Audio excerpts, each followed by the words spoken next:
இன்னைக்கு ஒரு சடனா ஒரு பிளான் பண்ணி பக்கத்துல ஏதாவது கோவில் போலாம் ஃபேமிலியோட கார் எடுத்துக்கிட்டு அதுவும் ஒரு லாங் டிரைவ் மாதிரி போயிட்டு வரலாம்னு சொல்லி ஃபைனலாக நாங்கள் ஒரு டிசைட் பண்ண பிளேஸ் எதுன்னு பார்த்தீங்கன்னா சிதம்பரம் நடராஜர் கோவில் தான் போகிறோம். அப்படி இப்படின்னு யோசிச்சு வீட்டிலேருந்து கிளம்பவே மணி 2 ஆயிடுச்சு. ஸோ போகிற வழியில் வெயில் தாங்க முடியாமல் ஐஸ்கிரீம் வாட்டர்மெலன் இந்த மாதிரிலாம் வாங்கி சாப்பிட்டுட்டு போயிருந்தோம். நம்ம இந்த வெயிலுக்கு கண்டிப்பாக உடம்பு ஹைட்ரேட்டாக வச்சுக்கணும்.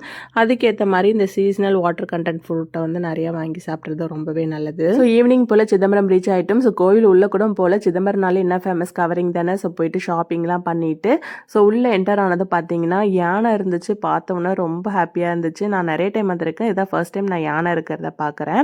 ஸோ அப்படியே ஃபோட்டோஸ்லாம் எடுத்துட்டோம். ஸோ ஃபோட்டோனோன்னு டக்குன்னு ஒரு சினரியோ ஞாபகம் வருது. நான் ஸ்கூல் படிக்கிறப்ப ஃபேமிலியோட ஃபர்ஸ்ட் டைம் வந்திருந்தேன். ஸோ எங்கள் கூட ஒரு ஃபாரினர்ஸ் வந்திருந்தாங்க. கோவிலில் ஃபோட்டோஸ் அண்ட் வீடியோஸ் நாட் அலோடுன்னு போர்ட் போட்டிருப்பாங்க. அதை அவங்க நோட்டீஸ் பண்ணலை.